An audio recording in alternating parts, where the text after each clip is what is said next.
الحمد لله وكفى وسلام على عباده الذين اصطفى أما بعد أعوذ بالله من الشيطان الرجيم بسم الله الرحمن الرحيم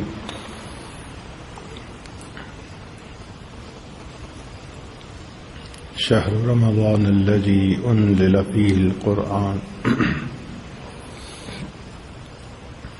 سبحان ربك رب العزة عما يصفون وسلام على المرسلين والحمد لله رب العالمين اللهم صل على سيدنا محمد وعلى آل سيدنا محمد وبارك وسلم اللهم صل على سيدنا محمد وعلى آل سيدنا محمد وبارك وسلم اللهم صل على سيدنا محمد وعلى آل سيدنا محمد وبارك وسلم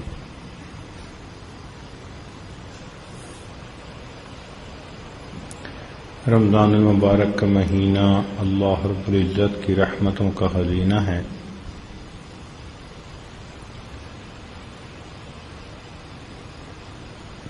ہمارے اکابر نے فرمایا رحمت حق بہا نمی جوید، اللہ کی رحمت قیمت نہیں مانگتی، بہا قیمت کو کہتے ہیں، بیش بہا، بہت قیمت والا۔ عرب پنجابی زبان میں اسی سے لفظ بھا نکلا، اس چیز کا بھا کیا ہے، اردو میں بھاؤ کہتے ہیں، فارسی میں بہا کہتے ہیں۔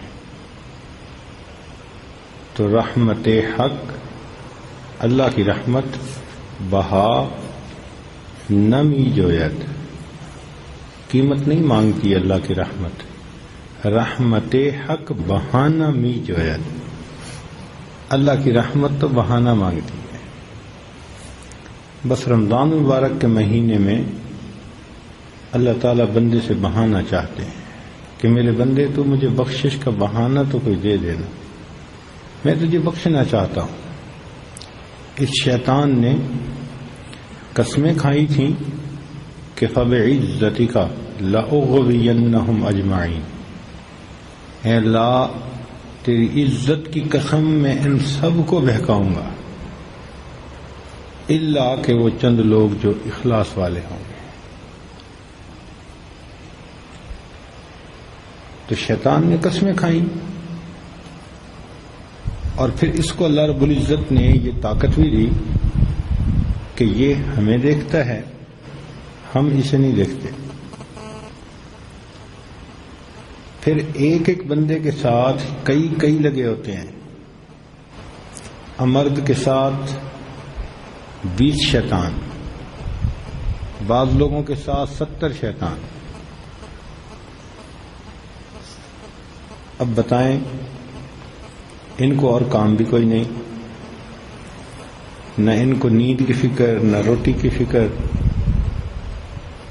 نہ کوئی اور ایسے مسئلے، بس 24 گھنٹے ایک کام، کیا کہ بندے کو بہکاؤ۔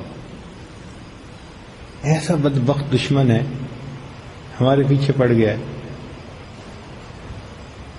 اب اس سے ہماری جان کیسے چھوٹے، اس کے مقابلے میں ہم کیسے جیتیں؟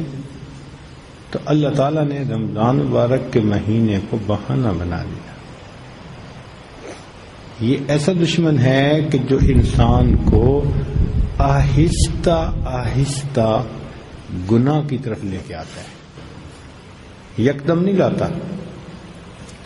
اس کو پتہ ہے کہ میں یکدم اگر اسے گناہ کے لیے آمادہ کروں گا تو یہ نہیں ہوگا، آہستہ آہستہ۔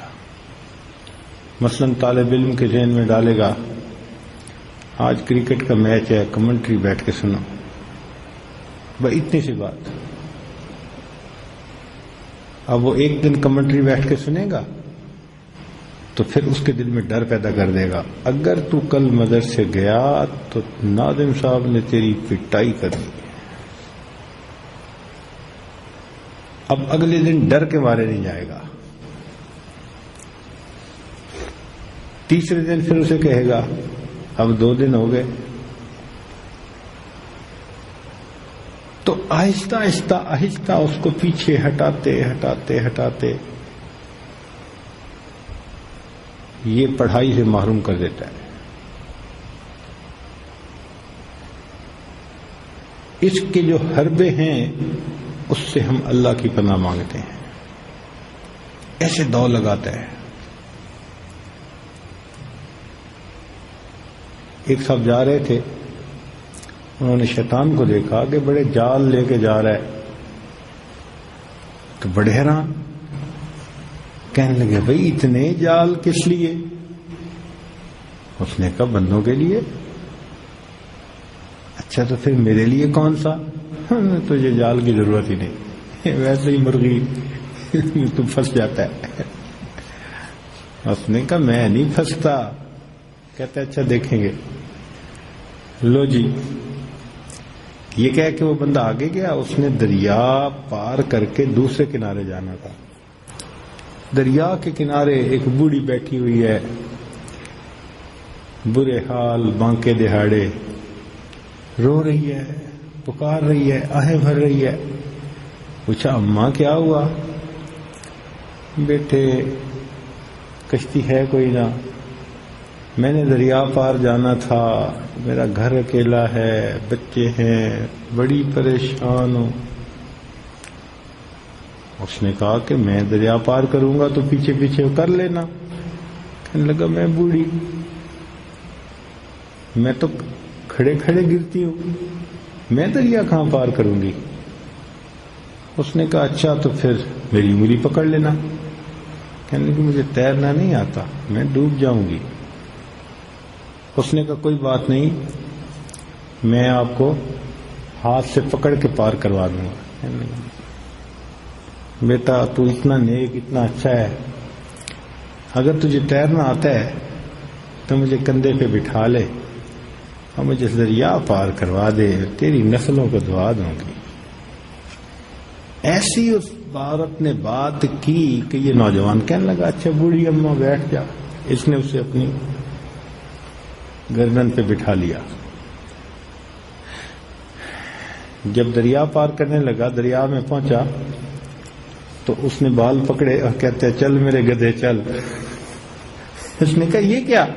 کہتا ہے دیکھا، میں نہیں کہتا تھا کہ تجھ پر سواری کرنے کے لیے مجھے کسی جال کی ضرورت نہیں، میں نے ایک بڑھیا کا روپ دھارا اور تیرے اوپر چڑھ بیٹھا. ہمارا بھی حال ایسا ہی ہے. ہمارے لیے اس بدبخت کو جال کی ضرورت کوئی نہیں ہے. کسی نے شیطان کو کہا کہ تو بڑا ہی کمینہ ہے. اس نے کہا یار کیوں مجھے ایسی باتیں کرتے ہو؟ اس نے کہا اتنے دنگے کرواتا ہے، اتنی لڑائیاں فساد مچاتا ہے. کہتے ہیں نہیں، لڑتے یہ خود ہے. وہ کیسے؟ کہتے ہیں میں تو بس انگلی لگاتا ہوں، میں تو بس انگلی لگاتا ہوں. ہم نے کہا انگلی لگاتے ہو کیا مطلب؟ کہتے آؤ دیکھو. چنانچہ وہ گیا حلوائی کی دکان پر، تو وہاں چینی کا شیرہ بنا پڑا تھا. اس نے چینی کا شیرہ انگلی پہ لگایا اور دیوار کے ساتھ یوں لگا دیا بس. کہتے اب تماشا دیکھ. جیسے ہی شیرہ لگا تو مکھی آ بیٹھی شیرے کے اوپر. مکھی آئی تو چھپکلی آ گئی. اب ڈر تھا کہ یہ چھپکلی گرے گی تو کہیں دودھ میں نہ آئے، اس کو بھگانا چاہیے. تو وہ حلوائی کا جو بچہ تھا، نوکر تھا، اس نے جوتا اٹھا کے مارا چھپکلی کو. تو چھپکلی کو لگ کے واپس آ کے حلوائی پہ گرا. اس نے اٹھ کے اس کے 2 تھپڑ لگا دیے. وہ رونے لگ گیا. اتنے میں اس کا باپ آیا، اس نے حلوائی کا گریبان پکڑ لیا. خوب ادھم مچا. کہنے لگا دیکھو میں نے تو انگلی لگائی تھی، باقی تو سارا کچھ انہوں نے خود کیا. یہ ایسا بدبخت ہے، تیلی لگا دیتا ہے، بس شہوت بھڑکا دیتا ہے. دیکھیں جو ماچس ہوتی ہے نا، ماچس دیا سلائی، آگ اس کے اندر ہوتی ہے، اس کو رگڑ لگنے کی دیر ہوتی ہے. اسی طرح نوجوان کے اندر شہوت موجود ہوتی ہے، اس کو رگڑ لگا دیتا ہے، اس کی شہوت بھڑک اٹھتی ہے، اس کے بس میں نہیں ہوتا، گناہ کا مرتکب ہوتا ہے. اس سے کوئی بندہ بھی امن میں نہیں. نبی علیہ الصلوۃ والسلام نے فرمایا ہر بندے کے ساتھ شیطان ہوتا ہے، میرے ساتھ بھی شیطان. صحابہ نے بڑے حیران ہو پوچھا اللہ کے آپ کے ساتھ بھی شیطان؟ فرمایا ہاں میرا شیطان مسلمان ہو گیا ہے، مگر تھا تو ساتھ نہ، گو مسلمان ہو گیا. تو اب بتائیں کہ اس کے بارے میں تو پھر ہم اللہ ہی سے پناہ مانگ سکتے ہیں. اتنے اسے ہیلے آتے ہیں، اتنے اسے بہانے آتے ہیں کہ نہ پوچھو. اچھا، کئی دفعہ نیکی کے بڑے کام سے ہٹا کر نیکی کے چھوٹے کام پہ لے. بڑا کام نہ کرنے لگے، چھوٹا کام کرے. جس کو دیکھے گا نا کہ یہ بڑا ہی محتاط ہے پیسے خرچ کرنے میں، اس کو یہ فضول خرچی سے نہیں روکے گا، اس کو یہ کہے گا اور محتاط ہو جا، حتیٰ کہ اتنا محتاط کہ کنجوس بنا دے گا. اور جو کھلا خرچ کرنے کی طبیعت رکھنے والا ہو اس کو کنجوسی نہیں سکھائے گا، اس کو کہے گا تو بڑا بادشاہ ہے، حاتم طائی ہے، سخی ہے، خوب کھلا خرچ کر. اسے اسراف کرنے والا بنا دے گا. یعنی دائرہ شریعت کے اس باؤنڈری کے قریب جو ہے اس کو ادھر سے باہر نکالے گا، جو اس باؤنڈری کے قریب ہے اس کو ادھر باہر نکالے گا.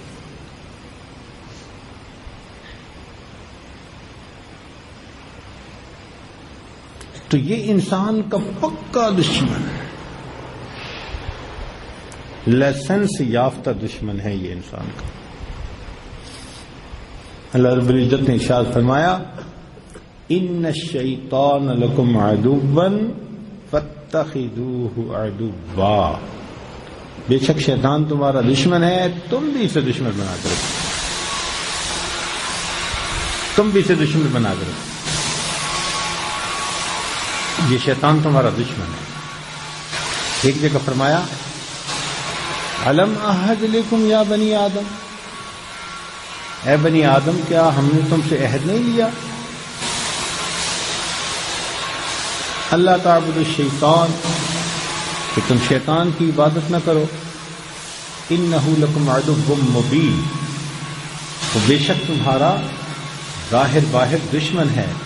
وَأَنِ اعْبُدُونِي، ایک میری عبادت کرو. ھذا صراط مستقیم، یہ ایسی ذرا ہے.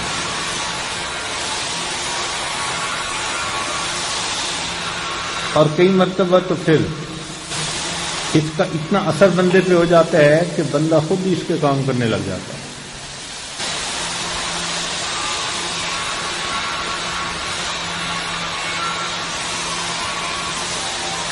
کسی نے شیطان کو دیکھا کہ فارغ بیٹھا ہے، انہوں نے کہا تو فارغ کیوں بیٹھا ہے؟ کہتے ہیں میرے شاگرد بڑے ہو گئے، ہم میرا کام کرتے رہتے ہیں، مجھے اب فراغت ہو گئی ہے. اسی پر تو شعر بنایا کسی نے کہ عام طور پر جو وکیل حضرات ہوتے ہیں ان کو جھوٹے سچے مقدمے لینے پڑتے ہیں، تو جھوٹ سچ کی تمیز کوئی نہیں ہوتی. تو کسی شاعر نے نا وکیل پہ شعر بنا دیا کہ پیدا ہوا وکیل تو شیطان نے کہا لو میں بھی اب صاحب اولاد ہو گیا.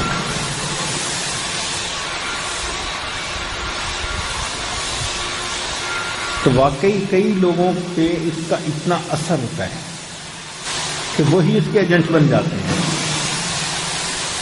جو کام شیطان بھی نہیں کر سکتا وہ کر دکھاتے ہیں. اس بدبخت کے داؤ سے ہم کیسے بچیں؟ کبھی ہمارا بھلا نہیں مانگتا. کہتے ہیں کہ سیدنا امیر معاویہ رضی اللہ تعالیٰ عنہ ایک مرتبہ جہاد میں تھے،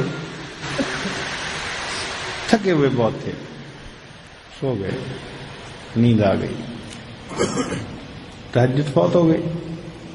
اب جہاد تو ماشاءاللہ ایک ایسا عمل ہے کہ اس راستے میں اگر بندہ ساری رات بھی سوئے تو اس کو اجر ملے، کیونکہ اس نے صبح پھر جہاد کرنا ہوتا ہے. صبح وہ اٹھے، اتنا روئے، اتنا عاجزی، اتنی زاری، بہت اداس کہ میری تہجد قضا ہو. خیر بات آئی گئی ہو گئی. کچھ عرصے کے بعد پھر اسی طرح بہت تھکے ہوئے تھے اور لیٹ سوئے، اور قریب تھا کہ پھر تہجد قضا ہو جاتی کہ کوئی آیا اور اس نے اٹھایا، اٹھو جی اٹھو تہجد پڑھو. اس نے کہا خدا کے بندے، تو کوئی رحمت کا فرشتہ بن کے آیا، تہجد کے لیے اٹھا رہا ہے؟ کہتے میں رحمت کا فرشتہ نہیں، شیطان ہوں. شیطان تہجد کے لیے جگا رہا ہے؟ کہتے ہاں تہجد کے لیے جگا رہا. ہم نے تو سنا کہ تو بدبخت ایسا ہے کہ بندے کا کبھی بھلا نہیں مانگتا. کہتا بھلا اب بھی نہیں مانگا. مگر تو مجھے تہجد کے لیے جگا رہا ہے. کہتے ہاں، جب پچھلی دفعہ قضا ہوئی تھی نا، اتنا روئے تھے، اتنا گریہ کیا تھا کہ اللہ تعالیٰ نے اس رونے پر سالوں کی تہجد کا اجر دے دیا تھا. آج میں نے پھر سوئے دیکھا، میں نے کہا پھر روئے گا، سالوں کا ثواب لے گا، اسے جگا دو، ایک دن کا ثواب کافی.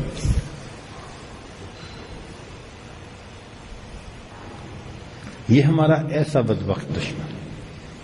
اس لیے ہمارے اسلاف اللہ سے دعائیں مانگتے تھے کہ اللہ ہم شیطان کے معاملے میں پناہ مانگتے ہیں، پناہ مانگتے ہیں اللہ کی. رابعہ بصریہ اللہ کی نیک بندی، وہ یہ دعا کرتی تھیں کہ اے اللہ، جس طرح آپ نے آسمان کو زمین پر گرنے سے روک دیا، شیطان کو مجھ پر مسلط ہونے سے روک دیجیے. جس طرح آپ نے آسمان کو زمین پر گرنے سے روک دیا، شیطان کو مجھ پہ مسلط ہونے سے روک دیجیے. اس بارے میں اللہ سے دعائیں مانگا کریں. اب 11 مہینے تو یہ ہمیں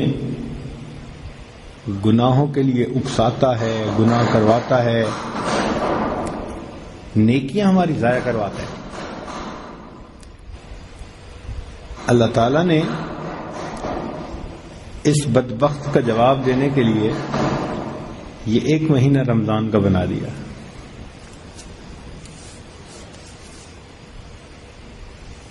ایک مہینہ رمضان کا بنا دیا کہ اچھا تو میرے بندوں کو بہکائے گا، ورغلائے گا، میرا نافرمان بنائے گا. میں نے بھی تیرا بندوبست کر لیا ہے، رمضان کا مہینہ بنا دیا. اب رمضان کے مہینے میں کیا ہوتا ہے؟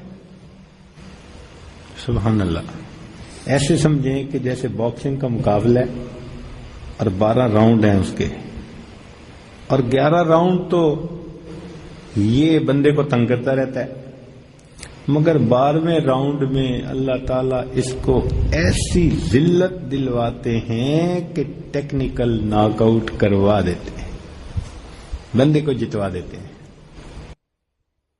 اب بندے کو جتوانے کے لیے اللہ نے دیکھو بندوبست کیسے کیے. ذرا غور کرنا بات پر، صاف لگے گا کہ اللہ تعالیٰ نے بندوں کی بس آؤٹ آف دی وے جا کے فیور کیا ہے، ایسے لگے گا. پہلی بات دیکھنا، رمضان آتا ہے، جبریل علیہ السلام کو بھیج کر شیاطین کو قید کر دیا جاتا ہے. فیور ہوئی نا، مومن کے ساتھ فیور ہوئی نا بھائی، بولے ہوئی نا. پہلی بات کیا ہوئی؟ شیطان کو بدوا دیا تاکہ میرے بندوں کے روزوں کو خراب نہ کر سکے. دوسری بات کیا ہوئی؟ کہ رمضان مبارک کے اندر اعمال کا ریٹ بڑھا دیا. مثلا نفل پڑھو گے تو فرض پڑھنے کا ثواب، ایک فرض پڑھو گے 70 فرض پڑھنے کا ثواب، تو نیکی کا اجر بڑھا دیا. دو باتیں ہو گئی. تیسری بات کہ مومن جب روزہ رکھتا ہے تو افطاری کے وقت اس کی دعا قبول کرنے کا وعدہ فرما دیا کہ یہ مجھ سے مغفرت مانگے گا، میں اس کے گناہوں کو معاف کر دوں گا. تو کتنی باتیں ہو گئیں؟ پہلی کون سی تھی؟ شیطان بندوا دیا. دوسری کام نیکیوں کا ریٹ، اور تیسرا کام کہ افطاری کے وقت دعا کا وعدہ فرما دیا. ٹھیک ہے نا؟ چوتھا کام یہ کیا کہ ہو سکتا ہے کہ کوئی بندہ غافل افطاری کے پیچھے اتنا لگا ہو کہ دعا مانگنی یاد نہ رہے، تو اللہ تعالیٰ نے دریاؤں کے اندر مچھلیاں، ہوا کے اندر پرندے، دلوں میں چیونٹیاں، ان کو بندے کی روزے دار کی مغفرت کی دعاؤں کے اوپر لگا دیا.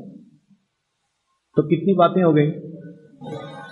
شیطان کو بندوا دیا، ریٹ بڑھوا دیا، افطاری کے وقت دعا کے وعدے فرما دیے، اور چوتھا دعائے مغفرت ہے، مخلوق کو مغفرت کی دعا پر لگا دیا. یہ کتنی باتیں ہو گئیں؟ 4 باتیں ہو گئیں. اب اگر اتنا بھی انتظام ہوتا تو بہت کافی تھا، مگر نہیں، اس سے بھی آگے کیا فرمایا کہ پھر میں نے لیلۃ القدر ایک بنائی ہے، اگر تم اس میں رات کو جاگو گے تو 80 سال کی عبادت کا ثواب ایک رات میں، اور امت کی عمریں 80 سال سے تھوڑی، یعنی پوری زندگی ایک طرف، اس رات کی عبادت، بولے نا، اس رات کی عبادت 80,000 شہر، 1000 مہینے. اللہ اکبر. تو کتنی باتیں ہو گئیں؟ کون کون سی؟ شیطان کو بندوا دیا، اعمال کا ریٹ بڑھا دیا، افطاری کے وقت دعا کی قبولیت کے وعدے کر دیے، مخلوق کو دعاؤں کے لیے لگا دیا، اور لیلۃ القدر عطا کر دی تاکہ ساری زندگی کے اعمال کا ایک دفعہ ہی اس کو بدلہ دے دیا جائے. تو یہ کتنی باتیں ہو گئیں؟ 5 باتیں. اتنا بھی اگر ہوتا تو بہت کافی تھا، مگر فرمایا نہیں. ہو سکتا ہے کہ بندہ پھر بھی غافل رہا ہو اور اس نے دعائیں نہ مانگی ہو، اپنے گناہوں کو نہ بخشوایا. لہذا جب آخری دن ہوتا ہے نا، آخری رات، تو بندہ پھر احساس کرتے ہیں نا جی اب تو رمضان گیا، چلو اب تو کچھ کر لو. احساس ہوتا ہے نا جی اب تو رمضان جا رہا ہے. تو آخری دن تو ہم نے دیکھا بڑے بڑے غافل بھی مسجدوں میں پہنچے ہوتے ہیں کہ چلو رمضان کا استقبال نہ کر سکے، الوداع تو کرائیں نا.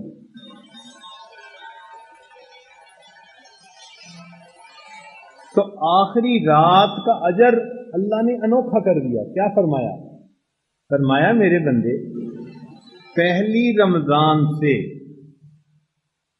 29 رمضان تک جتنے بندوں کو جہنم سے نکالا گیا، اس آخری رات میں اس کے برابر جہنمیوں کو جہنم سے نکالوں گا. کہ شاید آخری وقت میں، آخری رات میں غافل بھی احساس کر لیں. تو کتنی باتیں ہو گئیں؟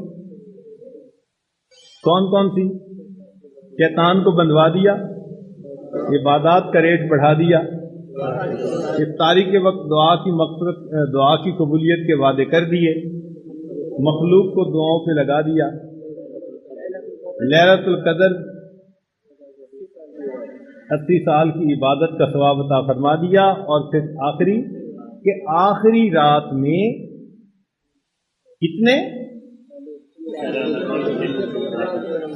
پورے رمضان کے برابر جہنمیوں کو جہنم سے بری کرنے کا فیصلہ فرما دیا۔ ہو گیا۔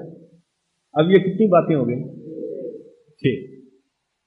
اب 7ویں بات دیکھو کہ جو آخری رات میں بھی غفلت میں پڑے رہے، تو اتنا تو کرتے ہیں نا کہ عید کی نماز پڑھنے آ جائے۔ لوگ کہتے ہیں نا جی بس وہ تو جمعہ پڑھنے آتا ہے، یعنی جو غافل ہوتے ہیں نا وہ 5 نمازیں نہ بھی پڑھے تو جمعہ تو ضرور پڑھ لیتا ہے، تو جو روزے نہ رکھیں وہ عید کی نماز تو پڑھنے آ جاتے ہیں۔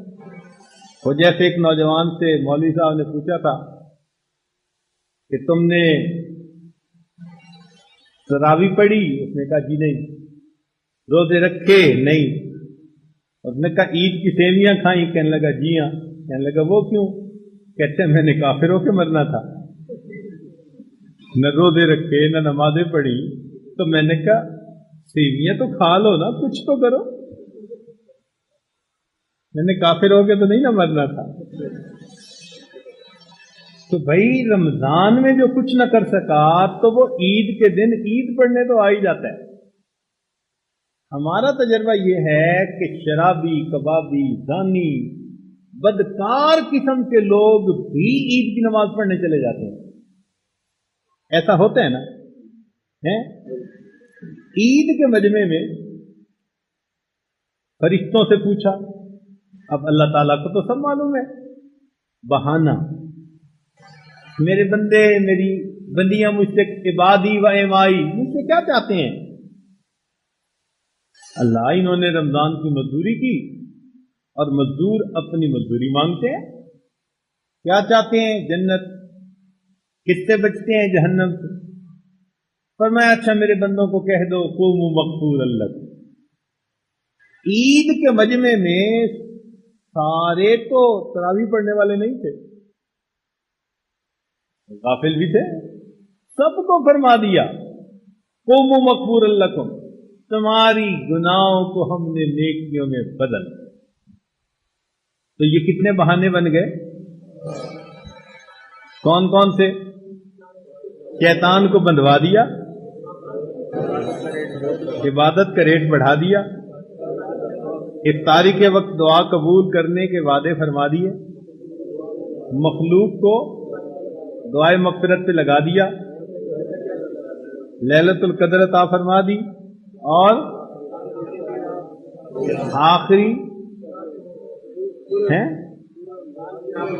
آخری رات میں پورے رمضان کے بقدر جہنمیوں کو بری کروا دیا، اور 7واں عید کے مجمع میں بھی۔ اب اتنا کچھ ہوتا تو بھی بہت تھا، اتنا کچھ ہوتا تو بھی بہت تھا، بھئی حد کر دی اللہ نے۔ پھر اس پر ایک بات اور کر دی، کیا؟ فرمایا میرے بندو باقی جتنی نیکیاں کرتے ہو نا ان کا تو تمہیں اجر ملے گا ایک ضابطے کے ذریعے، اور وہ فرشتے ہی اجر لکھ دیں گے، لیکن یہ مہینہ میں نے ایسا بنایا ہے کہ اس میں تم روزے رکھو گے، الصوم لی وانا اجزی بہ، روزے کا اجر اور بدلہ بھی جو کچھ بھی اور نہ کر سکا۔ فرمایا پھر فائنل اجر تو میں نے لینا، میں بندے تجھے اتنا اجر دے دوں گا تیرے سارے سال کے گناہوں کو مٹا کے رکھ دوں گا۔ میرے مولا قربان جائیں تیری رحمتوں، انتہا کر دی اللہ نے۔ سمجھ میں بات آئی نا؟ انتہا کر دی بندے کو بخشنے کی۔ اسی لیے جب انتہا ہو جائے اور پھر بھی کوئی فائدہ نہ اٹھائے تو اس پہ افسوس ہوتا ہے نا، اس پہ افسوس۔ اسی افسوس کی وجہ سے جبرائیل آئے اور انہوں نے کہا برباد ہو جائے وہ شخص باعودہ جس نے رمضان کا مہینہ پایا اپنی مغفرت نہ کروائی۔ اور اللہ کے محبوب صلی اللہ علیہ وسلم نے سن کے فرمایا آمین۔ اب سمجھ آئی نا کہ رحمت للعالمین نے آمین کیوں کہا؟ کہ جب میرے مالک نے بخشنے کی انتہا کر دی، اب بھی اگر کوئی اپنے آپ کو نہیں بخشواتا تو سچی بات ہے صحیح معنوں میں بدبختی یہی ہے۔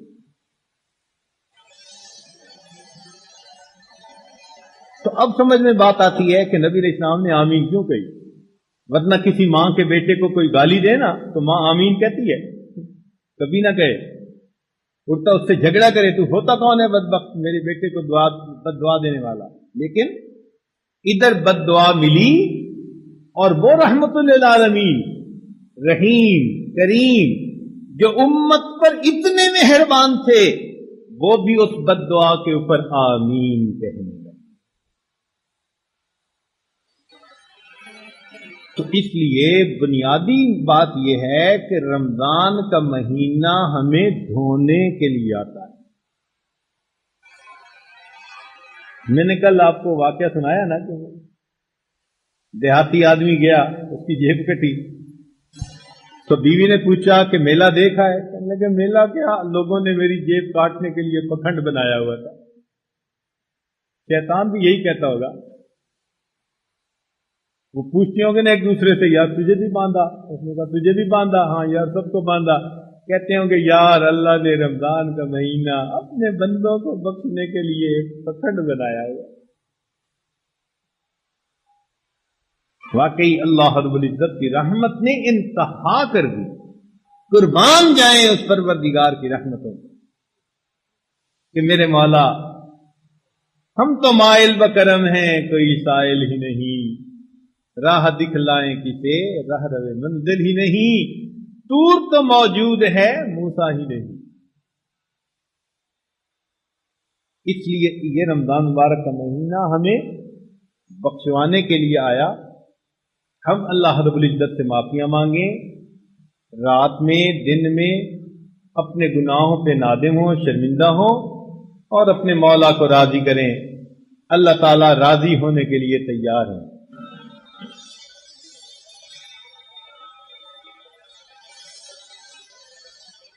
اللہ تعالیٰ راضی ہونے کے لیے تیار ہیں، بس ہم بہانہ بنا دیں۔ بہانہ بن گیا مغفرت ہو جائے گی۔ اس لیے فرمایا اولھا رحمت اوسطھا مغفرت وآخرھا عتق من النار۔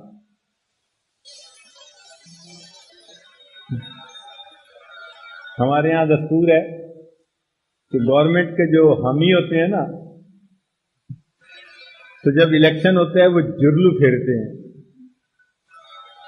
وہ جرلو کا کیا مطلب ہوتا ہے کہ اپنے جو پارٹی والے ہوتے ہیں ان کو جتوا دیتے ہیں۔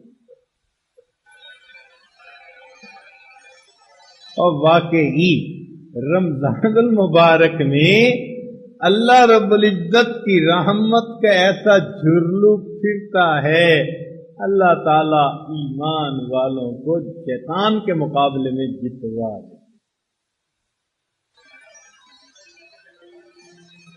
جو گورنمنٹ کے کینڈیڈیٹ ہوتے ہیں ان کو بڑا مان ہوتا ہے، ہمیں کوئی نہیں ہرا سکتا، ہم گورنمنٹ کے کینڈیڈیٹ ہیں۔ تو بھائی ہم تو اللہ رب العزت کے بندے، اس پہ ایمان رکھنے والے، شیطان ہمیں کیسے گرا سکتا ہے؟ اس لیے فرمایا کہ ان عبادی لیس لک علیہم سلطان، شیطان جو میرے بندے ہوں گے تیرا داؤ ان کے اوپر نہیں چلے گا۔ اس لیے شیطان چیختا ہے، سر پہ مٹی ڈالتا ہے، روتا ہے کہ میرے تو سالوں کی محنت ضائع ہے۔ تو ہم کوشش کریں کہ اللہ تعالیٰ سے معافی مانگ کر اپنے گناہوں کو بخشوائیں، تاکہ شیطان کی محنت پہ پانی پھر جائے اور اللہ رب العزت کو خوشی ہو جائے کہ میرے بندے میری طرف آ گئے، میرے بندے میرے ساتھ جڑ گئے، انہوں نے نیکی کی زندگی گزارنے کا دل کے اندر عہد کر لیا۔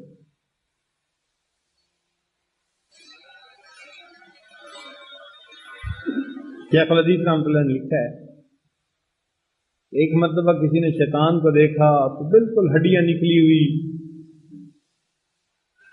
ہڈیوں کا ڈھانچہ، برا حال، بانکے دہاڑے جا رہا تھا۔ اس نے پوچھا کہ بدبخت تجھے کیا ہوا؟ کہتے کیا کروں، کچھ ایسے لوگ ہیں جن سے میرا دوا نہیں چلتا، ان لوگوں نے میرے دل کے کباب بنا دیے اور میں ان کی وجہ سے اتنا کمزور ہو گیا۔ انہوں نے پوچھا کون؟ کہ وہ جو شنیدیہ کی مسجد میں بیٹھے ہوئے ہیں۔ وہ کہتے ہیں کہ میں جلدی سے گیا شنیدیہ کی جامع مسجد میں، تو میں نے دیکھا کہ وہاں چند لوگ اپنے سروں کو جھکائے اللہ رب العزت کی یاد کے اندر مشغول۔ جب میں گیا کہ کون ہے تو ان میں سے ایک صاحب نظر بزرگ تھے، انہوں نے میری طرف دیکھا تو اللہ نے ان کے دل میں بات ڈال دی، تو انہوں نے دیکھ کر کہا کہ یہ بدبخت تو ایسے ہی باتیں کرتا رہتا ہے، حقیقت میں تو اللہ تعالی ہی حفاظت فرمانے والے۔ تو جو لوگ اللہ کی یاد میں بیٹھتے ہیں شیطان کا دور نہیں چلتا، وہ حفاظت میں آ جاتے ہیں، اللہ تعالی کی حفاظت میں۔ اب ایک نقطے کی بات بتاؤں، علمی نقطہ، یا دعا کر لوں؟ کیوں بھائی؟ دعا کر لینا۔ علمی نقطہ بتاؤں، اللہ رب العزت نے جو بسم اللہ کی آیت اتاری تو اس میں بھی اپنے نام استعمال کیے، اور ایک کی جگہ دو کیے، اور دونوں نام رحمت والے کیے۔ ایسے ہی ہے نا؟ کتنے نام استعمال کیے اور کس صفت والے نام استعمال کیے؟ رحمت والے۔ بسم اللہ الرحمن الرحیم، تو ذاتی نام بھی آ گیا مگر صفاتی نام بھی آ گئے، مگر جہاں تعوذ ہے وہاں اللہ تعالیٰ نے صفاتی نام استعمال کوئی نہیں کیا، صرف ایک نام استعمال کیا۔ کتنے نام استعمال کیے؟ کتنے نام استعمال کیے؟ ایک استعمال کیا، اور کون سا نام کیا؟ صفاتی نام استعمال نہیں کیا، کیا نام استعمال کیا؟ ذاتی نام استعمال کیا۔ کیوں؟ مفسرین نے یہاں علمی نقطہ لکھا کہ در حقیقت شیطان سے اللہ رب العزت کو ذاتی عداوت ہے، یہ ذاتی دشمن ہے اللہ کا۔ شیطان سے بچنے کی بات کرنی تھی، اللہ نے فرمایا میرے بندے میرا ذاتی نام لے کر دعا کرنا، میں اس ذاتی دشمن سے تمہیں بچا کے دکھاؤں گا۔ اعوذ باللہ من الشیطان الرجیم۔ تو صفات میں تو اور بھی ہوتے ہیں، یہ نام اطلاق ہو جاتے ہیں دوسروں پر بھی، جیسے رؤوف الرحیم اللہ نے اپنے محبوب کے لیے بھی استعمال فرما دیا، ذاتی نام استعمال کیا۔ کیوں؟ میرا دشمن ہے، تم بائی نیم دعا مانگو، سمجھے؟ بائی نیم مجھ سے دعا مانگو، اللہ ہم آپ سے دعا مانگ رہے ہیں آپ کے ذاتی دشمن کے بارے میں۔ فرمایا میرا نام لے کر دعا مانگو گے میں اس دشمن کی تمہاری حفاظت فرما۔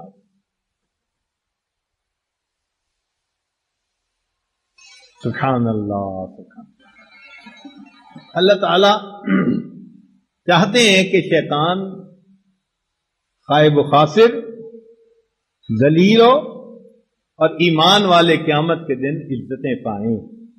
اس کے لیے اللہ رب العزت نے یہ بخشش کا مہینہ بنا دیا، اس کو شہر عظیم کہا گیا۔ شہر عظیم، بڑا مہینہ یہ کہا گیا، اسی لیے اس مہینے کی نبی علیہ السلام انتظار فرماتے تھے ورنہ اور کتنے مہینے ہیں بھائی؟ 11 مہینے. تو اور تو کسی مہینے کا انتظار نہ کیا، حج کے مہینے کا بھی انتظار نہ کیا، کسی اور مہینے کا نہ بھی کیا، کس کا کیا؟